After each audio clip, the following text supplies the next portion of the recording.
وہ شخص اپنے غلام کے حجرے کی چھت پر پہنچا تو کیا دیکھتا ہے کہ اس میں نور کی ایک قندیل ہے جو اوپر سے نیچے کو لٹکی ہوئی ہے، اور وہ غلام سجدے میں اپنے پروردگار سے دعا کر رہا ہے۔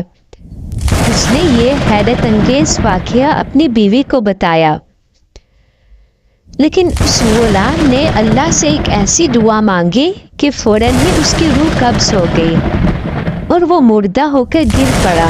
اللہ تعالیٰ اس پر رحم کرے۔ اللہ کی قدرت کا حیرت انگیز واقعہ ہے یہ۔ ایک شخص نے ایک غلام خریدا۔